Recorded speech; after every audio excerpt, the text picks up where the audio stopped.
할렐루야. 오늘 저희들 이사야 9장 1절 7절 말씀으로 이사야서 강의 9번째 시간 오늘 금예배 말씀을 나누도록 하겠습니다. 구약 성경에 있는 말씀 중에 아마 몇 손가락 안에 들어가는 제일 유명한 말씀, 예수님의 메시아의 오심을 하나님께서 약속하신 말씀으로 우리가 먼저 가장 근원적으로 이해하고 있는 말씀, 오늘 이사야서 9장 1절 7절의 말씀을 오늘 우리가 함께 읽었습니다. 오늘 이 말씀은 예수님에 대한 이해로 우리가 이미 잘 알고 있기 때문에 하나님께서 우리에게 이 메시아를 통해서 새로운 시대를 열어주시겠다라는 이 확고하신 하나님의 뜻에 대하여 우리는 기뻐하고 또 감사하고 그 혜택을, 그 축복을 우리는 이미 풍성하게 누리고 있는 성도들로 살아가고 있습니다. 하나님께서 이렇게 우리를 정말로 사랑하셔서 이러한 약속과 축복을 주시는 뜻을 가지고 계신다는 것을 우리가 이해하고 받아들이고 또 기뻐하는 것, 너무 중요한 일이죠. 하나님께서 기뻐하시며 주신 계획을 우리가 기뻐하며 받아들이고 누릴 수 있는 것은 하나님의 마음을 공유하고 공감하는 일이기에 너무나도 귀한 일입니다. 하나님은 기쁘게 말씀하셨는데 정작 받는 사람들은 시큰둥한다든지, 하나님께서는 축복의 말씀으로 주셨는데 그 말씀을 오히려 내가 싫어하거나 아니면 따르기를 원치 않는 말씀으로 받아들인다면 실은 그것은 불행한 일이죠. 하나님께서 기쁨으로 주신 말씀을 우리가 참으로 기쁘게 받아들일 수 있고, 또 하나님께서 분노하시며 질책하시는 말씀 앞에서는 참으로 회개하는 자의 마음으로 읽을 수 있고, 하나님께서 우리를 위로하시는 말씀으로 주시는 그 말씀에 대해서는 하나님의 사랑을 깊이 우리가 느끼며 우리도 하나님을 더 깊이 사랑할 수 있는 믿음의 성도들로 우리가 나아가는 것이 마땅하고, 그런 하나님과의 같은 마음을 품는 것이 더 풍성해지는 우리 모든 성도님들이 다 될 수 있기를 소망합니다. 하나님께서 이 말씀을 주실 때 우리는 이 말씀에 이미 그 앞에서 어떤 일이 있었는지를 우리는 잘 알고 있습니다. 우리가 앞서 7장에서 하나님께서 임마누엘이라고 하는 한 아들을 예배하시겠다라고 말씀하시고 그 처녀가 잉태하여 아들 낳는 그 얘기 이미 우리는 알고 있습니다. 그렇죠? 그 의미를 하나님께서는 기쁨으로 하신 거예요. 너무너무 행복하게 하신 거죠. 이사야도 하나님의 그 말씀이 어떤 뜻인지를 잘 알고 있기에 아마 이 한 여인, 아마 이걸 이제 보통 이렇게 표현합니다. 궁중에 하나님께서 이 나라를 제대로 세워갈 이제 뒤이어 왕이 될 만한 인물들을 하나님께서 주실 테니, 하나님께서 주신 은혜 가운데 소망을 가지고 이 위기를 잘 해결해야 된다라고 주신 말씀으로 아마 이사야는 이해했던 것 같아요. 물론 그것이 제일 먼저 근원적으로 우리가 이해될 말씀입니다. 그런데 정작 이스라엘 백성들은, 그리고 유다 백성들은, 그리고 이 말씀을 직접적으로 듣는 아하스 왕은 이 말씀에 들어있는 기쁨, 소망을 제대로 이해하지 못한 거죠. 그러다 보니까 오늘 하나님께서는 이제 그 일이 한참 지나면서 우리 수요일날 말씀 나눴듯이 이사야가 정작 이 말씀 전해놓고 굉장히 많은 비난, 비판, 또 반대에 부딪히면서 흔들리는 일들이 일어난 거거든요. 그러다 보니까 내가 너에게 전에 이러한 일을 있을 거라고 내가 너에게 예언을 시켰는데 그 예언의 속뜻은 이런 거다라고 하시면서 하나님께서 그 임마누엘 아기에 대한 뜻을 풀어주신 말씀이 오늘 이 구절이다라고 이해하시면 조금 더 먼저 이해할 수 있는 말씀이 될 거예요. 그래서 보통 이제 한 아기가 누구냐라고 얘기할 때 보통 우리가 성경에 히스기야 왕을 제일 먼저 가까이 있는 하나님의 약속의 성취자로서 히스기야 왕을 역사적으로는 이해를 합니다. 아하스 왕이 너무 두려워하고 떨고 있는, 정말 왕이 흔들리고 나니까 모든 백성들이 흔들리는 거거든요. 왕이 잘못된 길을 선택하니까, 하나님의 뜻과 정반대의 길을 선택하니까 유다 백성들 전체가 다 잘못된 길을 쫙 가는 거잖아요. 그러니까 하나님께서는 그것을 하나님께서 막고, 또 하나님께서 기뻐하시는 길로 이스라엘 백성들, 유다 백성들이 돌아올 수 있도록 내가 새로운 예배해 놓은 왕이 있다라고 약속하시면서 그 왕이 되었을 때는 지금의 이 혼란스러움이 아니라 하나님의 뜻을 제대로 이뤄낼 수 있고 그 축복을 다 만끽할 수 있는 유다 백성들이 될 것이라고 주님께서 말씀하시는 거예요. 그 말씀이 우리가 흔히 히스기야 왕을 염두에 두고 하신 말씀이라고 먼저 이해를 하고 이것이 더 궁극적으로 나아가서는 예수님에게로 이어지는 말씀이다 라고 이해를 합니다. 우리 왕 중요합니다. 하나님께서는 이 왕을 통하여서 왕으로 인하여서 이스라엘 백성들이 겪게 되는 위기를 너무나도 잘 알고 계셨기 때문에 하나님께서는 하나님의 뜻에 순종할 수 있고 또 하나님의 뜻에 기뻐할 수 있고 하나님의 뜻을 그대로 이어받을 수 있는 왕을 강력하게 원하셨어요. 그 왕이 섰을 때 그 왕이 복을 받는 것은 물론이고 그 나라가 복을 받는 거예요. 하나님의 뜻을 따를 수 있는 자를 하나님은 오늘 성경에서 어떻게 표현하냐면 아이다라고 6절에 표현하죠. 아기다라고 표현하는데 이 아기를 그 뒤에는 어떻게 표현합니까? 아들이다라고 표현해요. 그러니까 이 왕이 어떤 마음으로 이 땅에 있냐면 하나님을 아버지로 모시고 그 아버지의 뜻을 이 땅에서 있는 그대로 잘 이어서 전할 수 있는 존재, 아들과 같은 존재가 왕이 되어야 된다라고 가르치고 있는 거예요. 이게 굉장히 중요한 겁니다. 우리가 하나님의 아버지라고 우리가 얘기하고 우리가 그의 자녀라고 표현하잖아요. 이 자녀의 이 존재가 어떤 존재냐? 뭐 사랑받는 존재다. 물론이요. 하나님의 품 안에서 구원받은 존재다. 물론이요. 그런데 우리가 이 땅에서 하나님의 자녀로, 하나님의 아들로, 하나님의 딸로 산다라는 것은 도대체 그러면 어떻게 사는 거냐라고 얘기할 때는 아버지의 뜻을 이 땅에 잘 전하는 사람이에요. 아버지의 그 유전적인 모든 것을 다 가지고 이 땅에서 아버지가 얼마나 귀한 분이고 존귀한 분이고 훌륭한 분이시고 좋은 분이신지를 전할 수 있는 자가 아들이란 말이에요.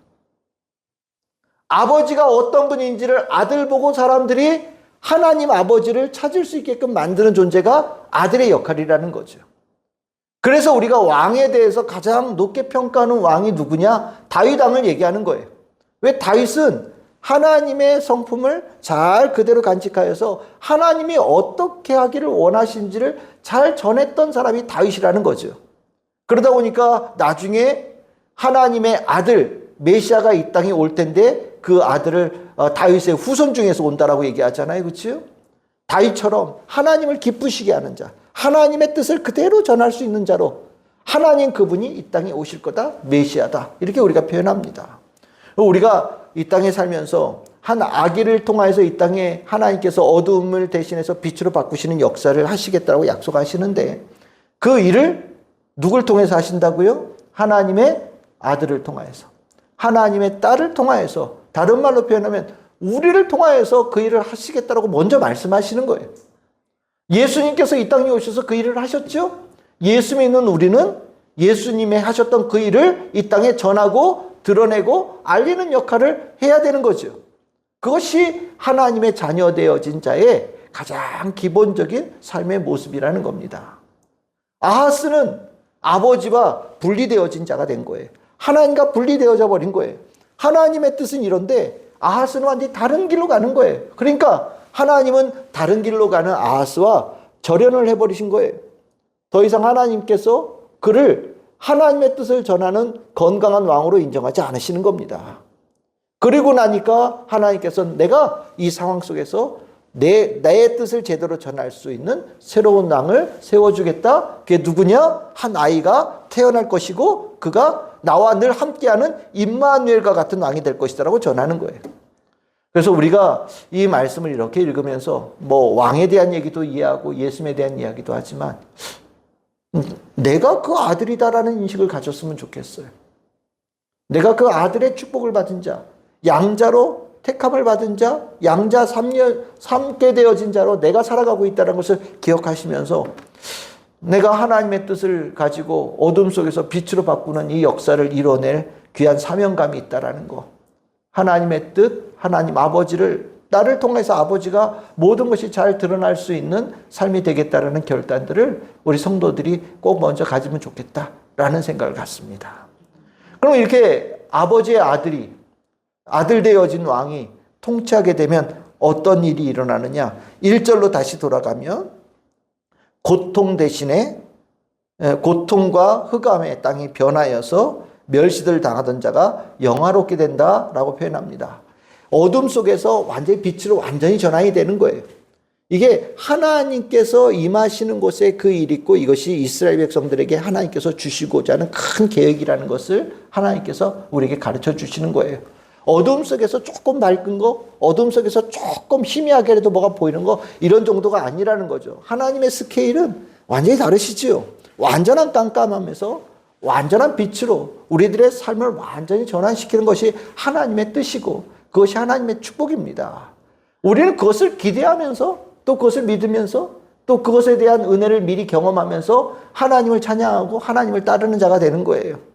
우리가 하나님에 대한 기대가 작으면 하나님에 대해서 우리가 신뢰하는 것이, 따라가는 것이 몇 걸음 못 가요.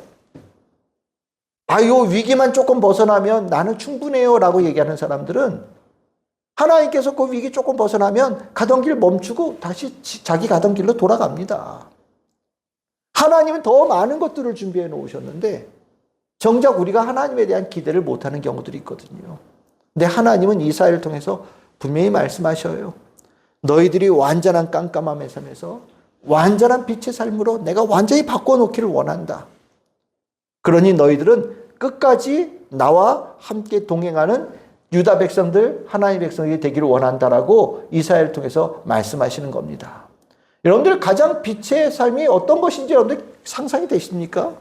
가장 밝은 빛으로 충만한 삶. 하나님께서 우리에게 영화롭게 하신다는 이 삶의 모습이 어떤 것인지 여러분들 상상이 되십니까? 이게 상상이 돼야죠. 그래야 우리가 어떻게 하나님께서 주신 축복이 무엇인지도 알게 되어지고 어떤 삶을 지향하면서 살아야 되는지 우리가 가늠이 된단 말이에요. 하나님께서 우리에게 주시고자 하는 모습과 내가 그것에 대한 바라고 그렸던 모습이 다르다면 실은 우리는 제대로 가지 못하는 상황에서 중도에 멈추는 일들이 일어날 수 있는 거거든요. 그래서 오늘 하나님께서는 내가 너희들에게 완전한 어둠에서 완전한 빛으로 바꿔주실 건데 그 모습은 이런 거다라고 그 뒤에 말씀을 주시는 거예요. 3절, 4절, 5절이 그 얘기입니다. 3절에 보시면 어떤 얘기가 나옵니까? 창성하게 하시고 즐거움을 주신다라고 얘기를 해요. 우리는 이런 얘기를 그런 글씨를 읽을 때 창성이라는 단어에 눈이 꽂히죠. 그치요? 근데 실질적으로 여기서의 포인트는 즐거움이라는 단어 속에 있어요. 하나님께서 우리에게 빛을 주신다라고 할 때 빛의 삶이 뭐냐? 즐거움의 삶이에요. 우리 교회의 이름처럼 참 즐거운 교회. 즐거움과 기쁨은 영적인 것을 얘기하는 거거든요. 우리가 배가 불러서 기쁜 거는 내가 말씀드리잖아요. 몇 시간 못 가요. 우리가 참 평생을 살면서 중요한 과제 중에 하나가 내 집 한 칸 마련하는 거라고 얘기를 하잖아요. 내 집을 마련했을 때의 기쁨도 몇 년 못 간다는 거 아니에요. 그렇죠? 우리가 뭘 소유를 하거나 뭘 먹는 것에 대한 기쁨, 즐거움, 일시적인 거죠. 근데 하나님께서는 그 일시적인 기쁨 뒤에 오는 흑암도 하나님께서 알고 계셔요. 우리가 잠깐 촛불 같은 거 성냥불 켰을 때 반짝하고 팍 박잖아요. 근데 좀 지나면 꺼지면 도로 어두워지는 거 있잖아요. 하나님은 그것을 우리에게 주고자 하는 분이 아니셔요.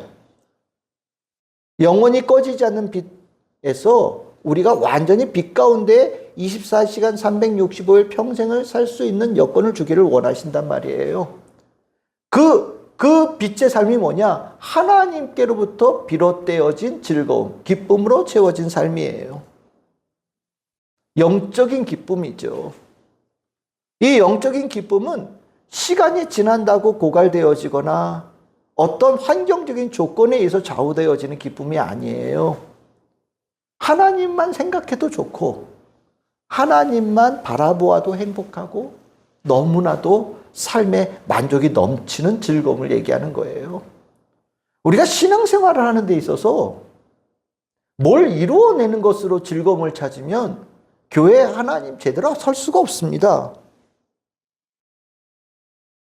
만약에 뭔가를 하나를 더 만들거나 뭔가를 하나를 더 채우는 걸로 우리가 신앙생활을 한다면 그거 여기다 하나 갖다 놨을 땐 너무너무 좋겠지요. 예를 들어서 우리 TV 앞에 2대 있잖아요.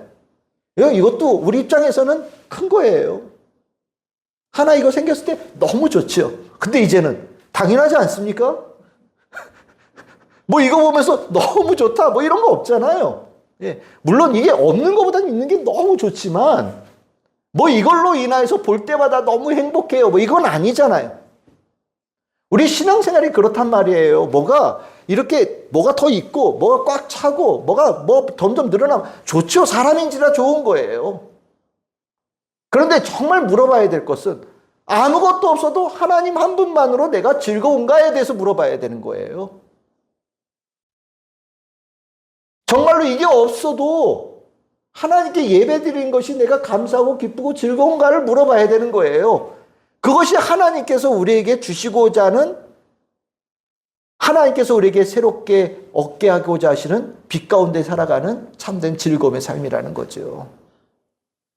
우리의 관심이 참 이 인간적인 그 욕망을 벗어나지를 못해서 참으로 이상한 것에 대해서 기쁨과 즐거움을 재단하는 경우들이 있는데 그건 완전히 잘못되어진 거예요. 내가 하나님으로 기뻐하면 사막 한가운데 있어도 그거는 참된 즐거움으로 사는 성도입니다. 그런데 아무리 많은 것들이 갖춰져 있어도 하나님에 대한 감사함이나 즐거움이나 기쁨, 하나님으로부터 비롯되어지는 것에 대해서 만족하지 못하면 궁궐 가운데서도 궁핍한 자로 사는 거예요. 하나님은 한 왕을 우리에게 보내주시는 그 일을 통해서 하나님의 어떤 분이신지를 드러나기를 원하신 겁니다. 그러고 나서 하나님에 대한 감사와 신뢰가 넘치고 하나님으로 즐거워하는 참 즐거움의 나라를 이루시고 그것을 우리에게 선물로 주시겠다고 약속하시는 거거든요. 저는 우리 참 즐거운 게 성도들이요. 제가 늘 말씀드려요. 목사가 잘나서 교회 다니냐? 물론 아니라고 저는 생각을 합니다. 뭐 교회가 뭐 뛰어나게 좋아서 교회 다니냐? 아니 그건 아니죠. 우리 교회 뭐 시설이 뭐 특별하게 더 뛰어나냐? 에이 뭐 말할 것도 없죠. 그건 뭐 절대 아닙니다. 근데 우리가 이 교회가 지향하는 바가 있어요. 그게 뭐냐면 여러분들 그냥 주님 앞에서 주님 만나서 주님 만날 수 있는 그 자유로움, 그 평안함, 여유로움, 저는 그것을 여러분들이 신앙생활하면서 꼭 누리기를 원해요. 제가 여러분들에게 가르쳐 드리고 싶었고 여러분들을 목양하면서 이끌고 싶었던 우리 교회의 중요한 지향점입니다. 제가 여러분들에게 어떤 일을 하는 거에 대해서 중요하게 말씀 잘 안 드리잖아요. 그 일에 매몰되어지고 나면 때에 따라서는 하나님 잊어버리는 경우들이 허다하거든요. 하나님 사랑하고 하나님 안에 즐거우면요 뭐든지 할 수 있어요. 그렇잖아요. 내가 하나님에 대한 즐거움이 있으면요 성도들을 위해서 24시간 기도를 못 하겠습니까? 내가 아무도 없는데 이 교회에 와가지고 혼자서 청소를 못 하겠습니까? 내가 하나님 사랑하는 그 마음이 있으면 정말로 주변에 다니면서 모든 사람들에게 복음을 못 전하겠습니까? 다 할 수 있어요. 하나님께서는요, 우리가 주님 안에서 이 즐거움을 누리기를 원하시는 거거든요. 진짜 즐거움이요. 신앙생활의 즐거움이요. 내가 하나님의 자녀 되어짐에 대한 즐거움이요. 우리 참 즐거운 교회가 지향했던 바가 바로 그거예요. 저는 이 교회가 누구는 너무 심심한 교회일 수도 있어요. 정말이에요. 우리 교회가 정말 심심하다라고 얘기할 수 있어요. 인간적인 뭔가를 도모하는데 조금 뒤로 물리는 경향을 가지고 있는 교회죠. 근데 저는 여러분들이 이 교회에서 이 교회가 집 같다라는 생각이 들면 좋겠어요. 우리 그런 얘기 하잖아요. 제일 나중에 뭐 다 할 때 끝나고 나면 하는 얘기 있잖아요. 집에 가자. 뭐 이런 얘기 있잖아요. 집에 가자라는 얘기 나올 때는 기분 좋게 가는 거거든요. 그렇잖아요. 여러분들에게 영적인 집이 이 교회 아니에요? 이 교회에 올 때 주님 앞에 살아가는 참된 즐거움이 충만한 곳으로 이 교회를 오고 그 기쁨으로 오고 이 안에서 그것을 여러분들이 풍성하게 누릴 수 있는 그것 하나님께서 우리에게 바라시는 일이라고 저는 생각을 합니다. 그러니까 여러분들 이 교회 안에서 우리가 일반적으로 막 사람들을 막 이렇게 움직여가지고 인위적으로 만드는 그 즐거움 대신에 하나님 한 분만으로 즐거운, 하나님으로 충분히 즐거운, 참된 즐거움이 있는 그 기쁨을 우리 성도님들이 풍성하게 누릴 수 있기를 소망합니다. 두 번째로 주님께서 우리에게 주시겠다고 하시는 말씀이 뭐냐면 4절에 꺾으신다라는 거예요. 꺾는다라는 거는 여러 가지가 있는 거죠. 이게 이제 보통 우리가 어깨에다 메고 있는 틀, 이런 거 얘기하죠. 이렇게 옴짝달싹 못하게 올가 메고 있는 거 있잖아요. 이렇게 뭐 죄인들, 우리 조선시대 때 그 사극 보면은 목에다 이렇게 구멍 내가지고 이렇게 나무떼기 하나 이렇게 걸쳐서 있는 거, 뭐, 그걸 칼이라고 그러나요? 뭐라고 그러나요? 이렇게 목에다 걸고서 있는 형틀 같은 거. 움직이지 말라고 묶어놓은 거거든요. 못 움직이게 하려고. 우리가 보이지 않아도 인간의 삶에는 그런 얽매이고 있는 것들이 다 있는 거예요.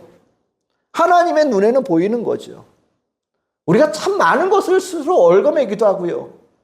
쓸데없는 것으로 자신의 삶을 고통스럽게 만들기도 하고, 인간의 본성이 자기에 대해서 너무 이뻐하는 나르시즘도 있지만, 또 때에 따라서는 자기에 대해서 가학하면서 기뻐하는 그 못된 본성도 있거든요. 고생하면서 즐거워하는 경우들이 있어요. 스스로 안 해도 되는데 자기를 괴롭히면서 이것이 인생이라고 얘기하는 사람들도 있단 말이죠. 하나님은요, 그것을 다 꺾어주시겠다라는 거예요. 없애버리시겠다라는 겁니다. 우리들의 삶에 얽매여 있던 거, 우리들의 삶을 괴롭히던 거, 내 정말 하나님의 자녀로서 자유롭게 평화롭게 살 수 있는 것을 방해하는 모든 것들을 다 제거해 주시겠다라고 말씀하시는 거예요. 이것이 하나님의 꿈이에요. 하나님의 계획이란 말이에요. 그러니까 우리가 신앙생활 하면서요, 중요하게 지향해야 될 것이 무엇이냐면, 인간이 만들어 놓은 쓸데없는 것들을 꺾는 겁니다. 교회 안에 엄밀하게 얘기하면 인간적인 모든 것들이 다 꺾여져서 적은 교회가 하나님께서 원하시는 교회의 모습이 아닐까라고 저는 생각을 해요. 우리가 가지고 있는 여러 가지 뭐 비교하고 견주고 뭐 여러 가지들이 있잖아요. 우리 뭐 또 특히나 뭐 나만 더 사랑해주면 좋겠다 뭐 이런 생각들, 내가 이만큼 했는데 나에 대해서 뭔가 좀 더 뭔가 와야 되지 않을까라는 그 욕심들, 수많은 것들이 우리들의 삶에 얽매여 있는 것들이 있거든요. 우리 안에 끊임없이 뭔가가 막 계속 올라오니까요. 근데 하나님은요, 이 교회 안에서, 하나님 나라 안에서 그 있는 것들을 다 있는 적적 꺾어버리시고 없애버리고 지워버리시고 녹여버리시겠다는 뜻을 가지고 있다는 거예요. 하나님의 꿈이 그러면 우리도 그래야 되는 거예요. 하나님은 그런 나라를 기대하신다는데 우리는 정작 그런 데를 좋아하지 않는 경우들도 있단 말이죠. 아니, 돈 있는 사람들은 좀 돈 있는 사람들이 우대도 받고, 예를 들어서요. 세상적으로 지위 있는 사람들은 세상 지위 있다고 좀 우대도 받고, 이런 얘기 죄송해요. 아니, 교회 전도 한 명도 안 해온 사람도 있는데 전도 많이 온 사람은 전도 많이 했다가 좀 우대도 좀 받고, 뭐 예를 들어서요.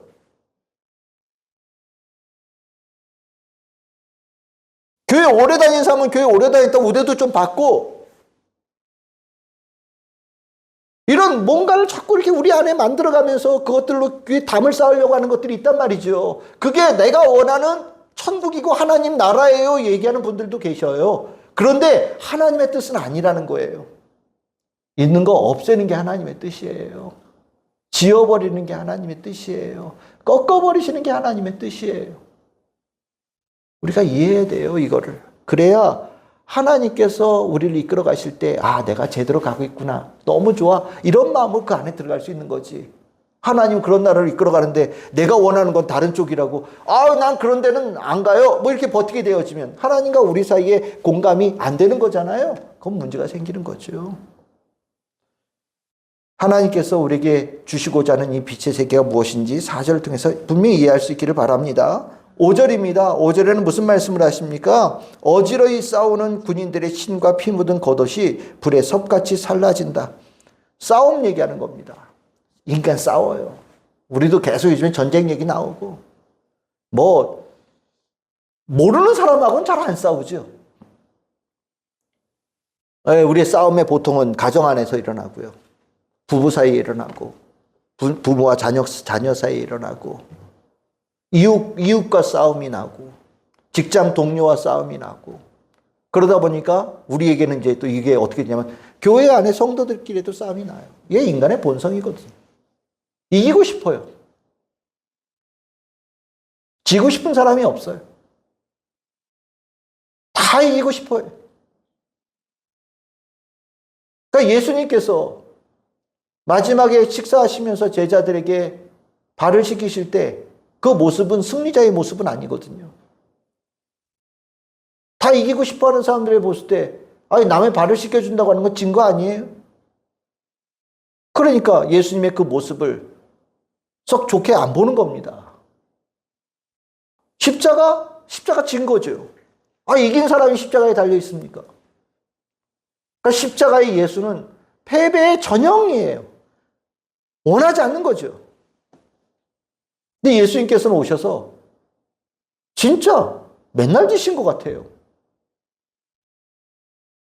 기꺼이 죄인들하고 어울리셨어요. 찾아가셔서.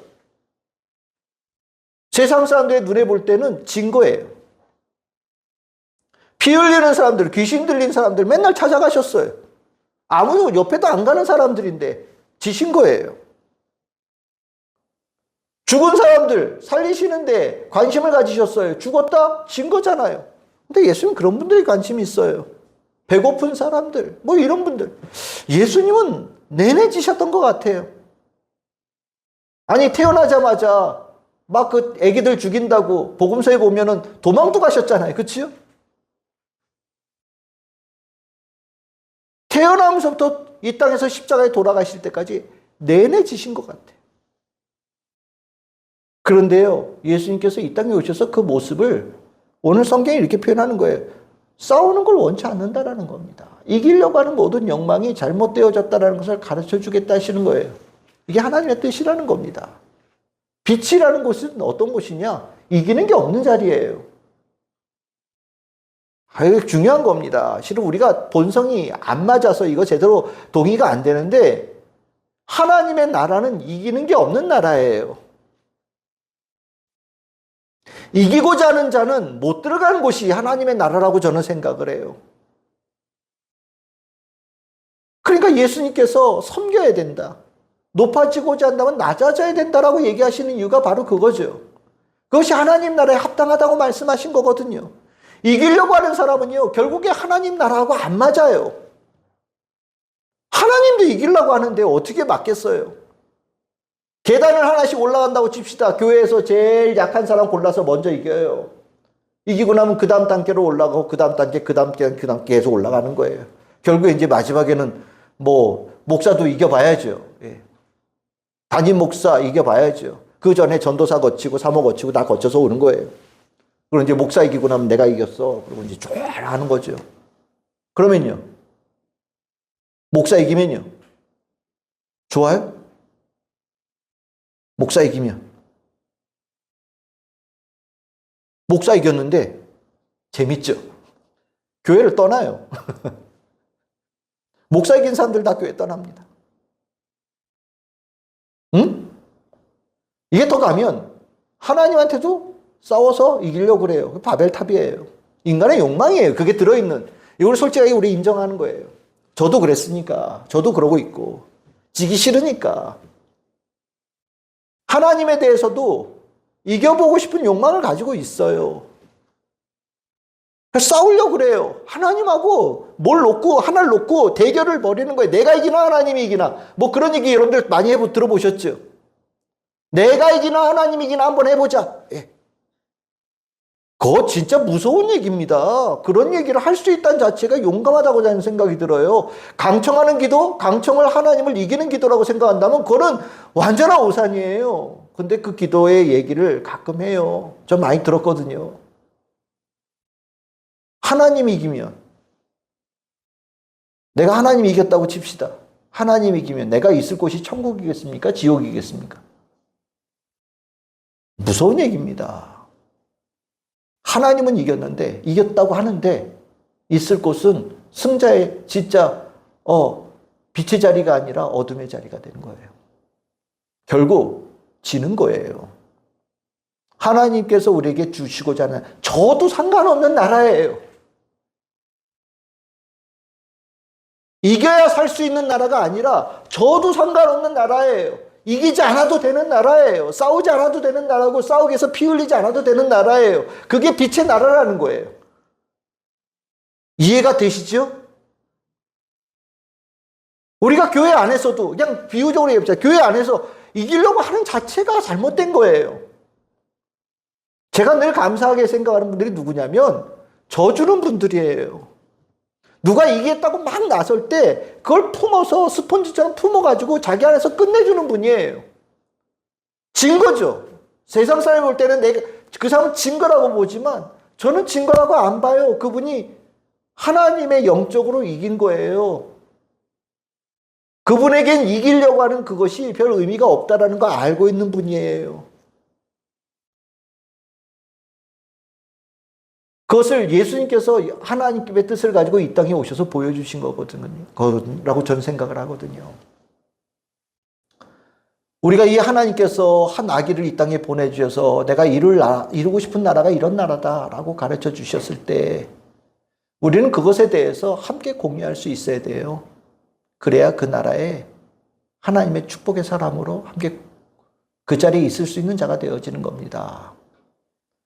이런 일을 할 수 있는 것은 그 아기 하나님의 아들로서 이 땅에 통치를 할 그분이 어마어마한 능력을 하나님께서 그에게 부어주셨기 때문이다라고 얘기합니다. 그것이 이제 우리가 잘 아는 6절 그 이하에 나오는 거예요. 정사를 메웠다. 하나님의 권능을 가지고 통치자로 세워진다는 얘기를 하는 거고요. 기묘자라 모사라 이렇게 되는데 이게 기묘자라 모사라가 같은 묶어서 해야 돼요. 모략의 기모자 이렇게 표현하는데 이게 어떤 뜻이냐면 여러분들 우리 성령님 표현할 때 보혜사 있죠?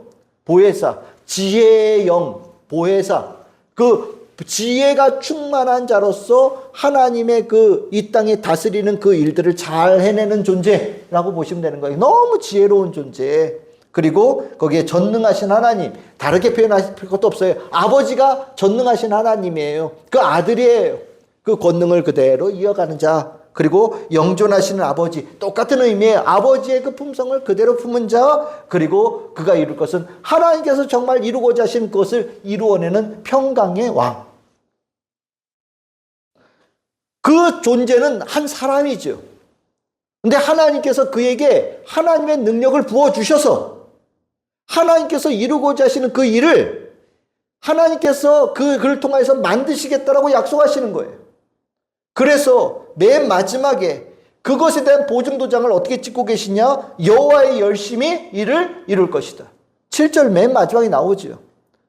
그가 그 일을 해낼 수 있도록 내가 뜨거운 열정을 가지고 그를 도와줄 것이다. 너희들 그 나라의 그때를 기다리냐? 소망하냐? 같이 가자. 내가 그때를 만들고자 한다. 난 너희들이 그 자리에 다 있기를 원한다라고 말씀하시는 거예요. 저는 우리 교회가 우리의 능력은 너무 부족해요. 저는 여기 나오는 하나님의 아들의 그 능력 저는 없고요. 예, 너무 부족한 종이라는 거 알고 있어요. 근데 다만 하나님께서 우리가 각각의 교회를 통해서 무엇을 이루고자 하시는지 꿈은 우리가 알아야 되잖아요. 그것은 알아야 된다고 저는 생각을 해요. 그것이 3절, 4절, 5절.